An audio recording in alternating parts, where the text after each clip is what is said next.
সাতক্ষীরার কলারোয়ায় মাছ চুরি করতে বাধা দেয়ায় প্রতিপক্ষের হামলায় এক যুবকের হাত পা ভেঙে গেছে। গুরুতর আহত ওই যুবক বর্তমানে খুলনা 250 শয্যা হাসপাতালে চিকিৎসাধীন রয়েছেন। চ্যানেল এইচ-এর সাতক্ষীরা জেলা প্রতিনিধি মিহিরুজ্জামানের তথ্যচিত্রে থাকছে বিস্তারিত।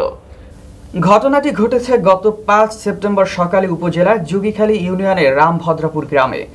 আহত যুবক মোহাম্মদ ইলিয়াস হোসাইনের বাবা মোহাম্মদ ইব্রাহিম ঢালি এ ঘটনায় 9 সেপ্টেম্বর কলারোয়া থানায় মামলা দায়ের করেছেন। মামলায় 3 জনকে আসামি করা হয়।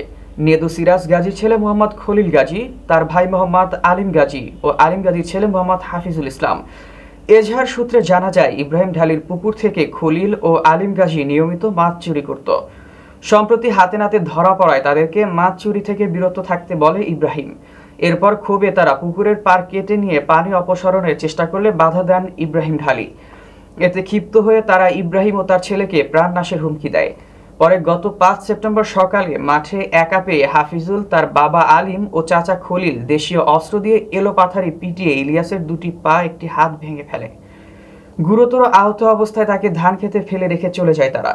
পরে এলাকাবাসী উদ্ধার করে প্রথমে কলারোয়া উপজেলা স্বাস্থ্য কমপ্লেক্সে, পরে সাতক্ষীরা সদর হাসপাতালে হয়ে তাকে খুলনা 250 শয্যা হাসপাতালে হস্তান্তর করে।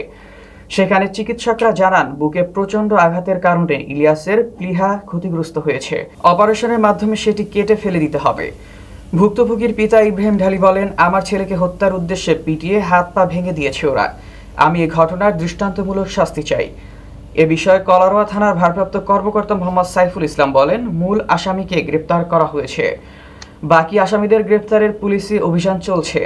ভুক্তভোগী বর্তমানে খুলনায় চিকিৎসাধীন আছেন। ওরা 3 জন মেরিছে, মেরি পা ভেঙে গেছে। পা ভেঙে যাওয়ার পরে মাথা বাড়ি গেছে। মাথা বাড়ি দেওয়ার পরে আমার ছেলে অজ্ঞান হয়ে গেছে। অজ্ঞান হয়ে যাওয়ার পরে ওর বিশাল বেরিয়েছে। মারার পরে ওর পেটে ফেলাই থুই চলে। কলারোয়া থানার হামিদপুরের ওইখানে একটা গ্যাঞ্জাম হয়। সেখানে বাদী ইব্রাহিম গত 10 তারিখে থানায় এসে একটা লিখিত অভিযোগ দেন যে আসামি খলিল গাজী, আলিম গাজী এবং হাফিজুল, এনারা তার পুত্রকে মারধর করে 2টি পা ভেঙে দেয়। এই অভিযোগের প্রেক্ষিতে উনি ছবিও নিয়ে আসছিলেন, এজাহারের সাথে ছবি সংযুক্ত করেন। তো আমরা এজাহার পর্যালোচনা করি এবং প্রাথমিক তদন্ত করে ঘটনার সত্যতা পাই। তাৎক্ষণিক আমরা মামলাটি রেকর্ড করি এবং মামলার 3 নম্বর যে আসামি আছে হাফিজুল ইসলাম, ওই দিনই ওনাকে গ্রেপ্তার করতে সক্ষম হয়। ওর মা আবার ওর বাপের ফোন করে নিয়েছিল। সেই সময় কেউ কুরুল ধরিছে, কেউ দা ধরিছে, কেউ বড় লাঠি ধরিছে। ওর সেই হাফিজুলি ছটমা বাইটেছে, এই বাইক কেটে নিয়ে পানি মাছ তুলি নাচ্ছে আর মাছ পানি বের করে দিচ্ছে পুকুরি। এইগুলোকে ওর মাঠে মারিয়ে ধানের বইতে ঠিক গেছে, মনে করছি মরি গেছে।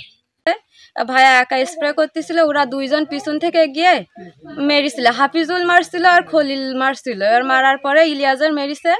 এবার ইলিয়াজের মারার পরে ওরা হাত পা তো সব ভেঙে দিয়েছে।